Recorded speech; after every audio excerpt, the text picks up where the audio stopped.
Hello, I'm CMAT, and this is behind the lyrics of Every Bottle Is My Boyfriend.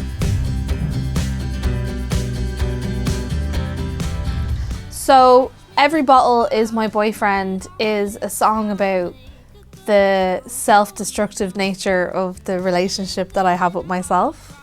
It's like self-destruction, i.e. drinking and partying and having a wild time, is a bit like my boyfriend in the sense that we have a relationship with each other.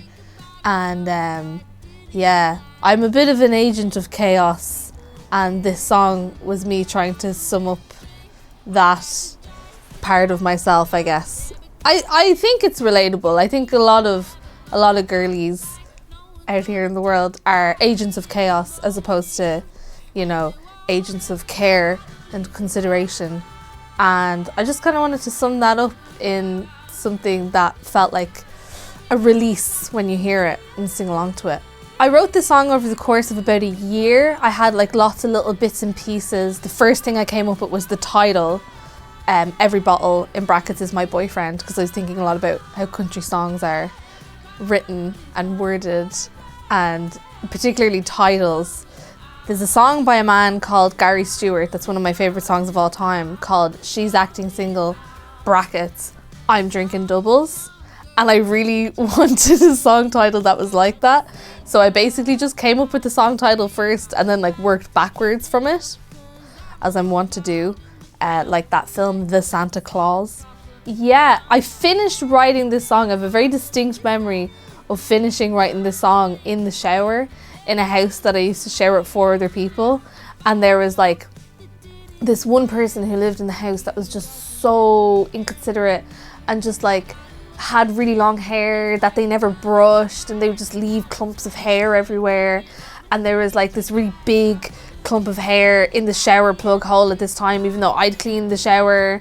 And I just remember staring at this plug hole that was full of this gross hair, and just feeling furious and angry and frustrated and feeling on the brink of self-destruction. And then all the pre-choruses came to me at once, and I was thinking of lots of different things. I was just so angry, and that angry energy was the reason that I finished the song, I guess. But it's just really funny that whenever I think of the pre-choruses, I have this distinct visual of a gross clump of hair in a shower drain. Catch me at the bar with the lid on my lips. I'll make a good show for you, no script. Yeah, so the beginning of this song, I just wanted a strong visual of me hanging off the edge of a bar. Yeah, I wanted that. I feel like this song is set in a saloon, even though I've never really been in a honky tonk saloon. I've never really been in the south of America, where all these, Western style honky tonks are. But I feel like every time I write a song that's set in a bar, instead of setting it in a pub or a GAA club, as I probably should, I'm just always picturing myself in a saloon.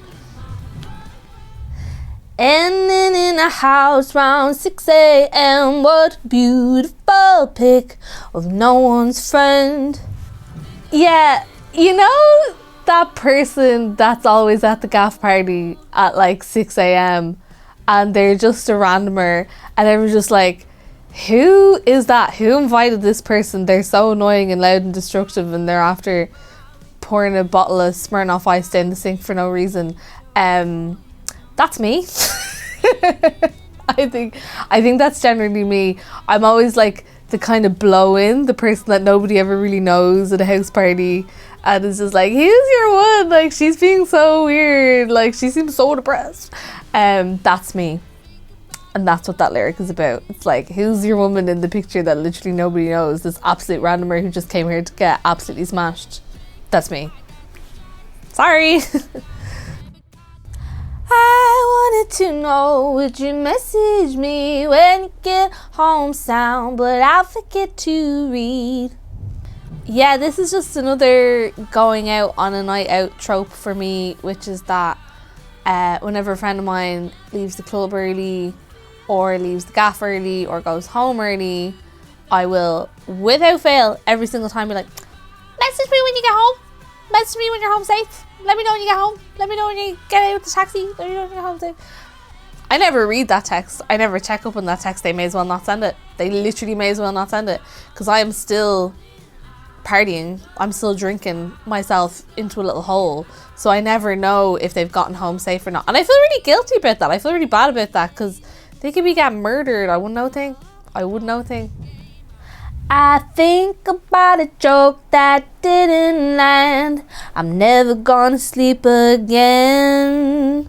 So when I drink, but also not just when I drink, also just in general, the thing I pride myself on the most is being the funniest person in the room. I've been that way my whole life. I'm not as competitive in music as I am in just being a funny bitch. Like, you know, I'll regularly be like, oh, that person's way better at writing songs than me. Oh, that person's a really great musician. Oh my God, love that set. They're so good. I'll happily hold my hands up and say that there's millions of musicians in the world that are much better than me. But if somebody ever tells me, oh, do you know your man? Like, he's so funny. Like, he's such a funny guy. Like, he's so funny. My gut reaction, my gut instinct is like, he's not funnier than me though. He's not funnier than me though. He's not funnier than me though, is he? And so that line is about that. And it's about the fact that, you know, sometimes when you're drinking, your comedy is not on it as much, and you'll tell a joke and it's either a bad joke or it's a joke that doesn't land. I will think about that for the rest of my life. That will haunt me until the day I die. I got a wet drink, I got the driest of gabs, I got a debit card that isn't gonna get me a cab. I'm gonna act like no one's gonna talk about me in the morning, and they won't. Yeah, so I do love to go out all of the time, and I love to go out even when I don't have any money to get home. And I've done some fierce walking. I've done some fierce walking in order to get home after a night out. I once walked from Blanchardstown shopping centre to Dunboyne Village, which, if you know, you know, and if you don't, I was walking along like a motorway for like 45 minutes, and people were like beeping at me the whole way because they thought I was in distress, but actually I just didn't have any money to go home. And yeah, that's just what you do if you're a legend. No, it's actually not what you do if you're a legend. You actually shouldn't do that. Every bottle is a boyfriend that didn't work out. Every dance of is a feeling I could do without. Yeah, it's basically just like every bottle of beer is representative of a bad relationship that I need to get over. Every time I'm acting up being a legend, it's to get over a bad feeling that I'm trying to get away from. It's basically like, you know, every bottle and every self-destructive act that you choose is like representative of something that you can't quite get over in a healthy way. Every barman is my best friend till he's kicking me out. Yeah, love to make friends with the barman. Love to make friends with any member of staff that is working in an establishment that is supplying me with alcohol, because I usually think it's going to work out in my favour, and usually it kind of does, but there comes a point where they're literally like, get out, I need to go home, I'm tired, leave me alone. Every bottle is my boyfriend, and we're going out, we're going out, we're going out, we're going out. Not too much to this bit of the song, I'm not gonna lie. Simply loved the double meaning of going out on the lash and going out with someone, which I don't know if that's parlance that's used outside of Ireland actually, but basically if you're going out with someone, you're boyfie, girlfie, girlfie, whatever, going out with each other, going out. Honky tonk girl of the GAA with about the same glamour, half the game. Yeah, I just love the visual of a honky tonk saloon bar, but obviously I'm not from America, and all of the bars and pubs that I would have grown up with and known have strong associations with the GAA. So I just thought it was a really funny visual to kind of like mesh those two together. And I just kind of like the idea of me being like a honky tonk floozy, but in a Dublin GAA club bar. I just think that's so funny and so stupid. I have to keep it up 'cause I'm a clown, and without the makeup, some proper noun. The psychology of being a clown is a very interesting one to me. I think there's something very noble. It's a very noble pursuit to make yourself the biggest fool and annoying person in the room in order to alleviate everyone else of their anxiety. A lot of other people seem to have a lot of anxiety about being perceived as a fool or a clown or an annoying person, and I personally revel in all of these things, because I think that I am a fool and a clown, and I take being a clown very seriously. And it's also just a way for me to separate myself from my identity, Now everything is harder than they said it'd be, and no restraint has been of any use to me. Restraint, man. Who needs it? I don't know. It's that kind of thing of like, oh yeah, I should probably, take it easy at some point and not be so excitable and not be so giddy and hyperactive and, balls to the wall, full of maximalism and everything. Maybe sometimes I should just go sleep and read a book, but that's just never been of any use to me. That's never benefited me in any way. Every time I take some restraint or try to do something relaxing or calm, it never works out. It doesn't suit me. I don't know. And it's not good. It's not good to be balls to the wall. It's not good to be, going full at it all of the time. But, everybody's going to die. And life is very short. And I should probably just keep doing what I want. I don't know. I think about a joke that didn't land. I'll hear it at the very end. Telling a joke, not having it land, someone telling me I'm not funny, someone telling me I'm not amazing. I'm convinced that there's been a couple of incidents in my life that are of absolutely no significance to anyone else, that nobody else remembers.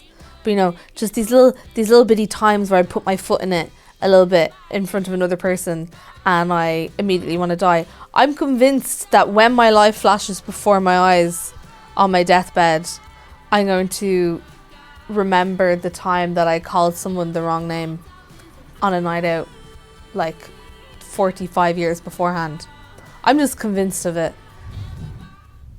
I got a wet drink, it's like a gun in my hand. I got a pain worth picking on with skinny tea ads. Yeah, skinny tea ads, man. Fuck them. Fuck that shit. It's just another one of those, annoyances and grievances that, drinking and carousing really helps get over. It's like every day you go around your life and you're sober. And for me, living life in the slow lane and, doing things in a proper way or in a way that's deemed acceptable, just means that on some level I have to compete with the other acceptable people. And on some level, just like makes me hate myself. I don't know how to describe it, but skinny tea ads and diet culture and hating your own body image is just one of those things that will just never leave me alone and will just always be like the root cause of a lot of my problems. And sometimes it just feels like going out and being a legend makes me feel better about the fact that I'm not a size 6. Not a very healthy attitude to have, not gonna lie, but it's my truth. I wonder if anybody ever thinks about me in the morning. Guess they don't. Just about being a single queen, isn't it, really? Being a single lady. Being terminally single, as I've been described before. Terminally single. Yeah, I suppose when you're an agent of chaos in the way that I am, it's not very conducive to finding one of those relationships that people seem to speak of all the time. You know, living in the slow lane does seem like it's healthy and sustainable and good and proper, but again, doesn't. What am I going to do with that? Like, I got a wet drink. It's like a gun in my hand, but maybe I love drinking and just hate all the plans that someone made in my name. I don't even want to tap my potential. No, I don't. This is basically the summary of the song. This is the summation of the whole point of view of the song, which is like, yes, of course I'm living unhealthily. Of course this is a very chaotic and high energy and unusual way to live, and it's probably not good. But at the same time, you know, and this is just me, about me, and this is not about anyone else, and this is just about my own experience. But I don't fit in, and I don't do well in the proper way of living barriers within that frame of reference of, like, you know, go to college, get a degree, become a teacher, find a man at the age of 25, marry him at the age of 28, have your first couple of kids by 30, get a pension, blah blah blah blah blah blah. You know, and that's a very honest way of living, and that's a very healthy way of living. And I know lots of people, most of my family live like this, and it's a great way to live, and it seems to produce, you know, happiness and stability and all of these things. But it's not what I want, and it's not what suits me. And, you know, is it the worst thing in the world if I stay single and drunk for the rest of my life? Probably, but I'm gonna do it anyway, am I?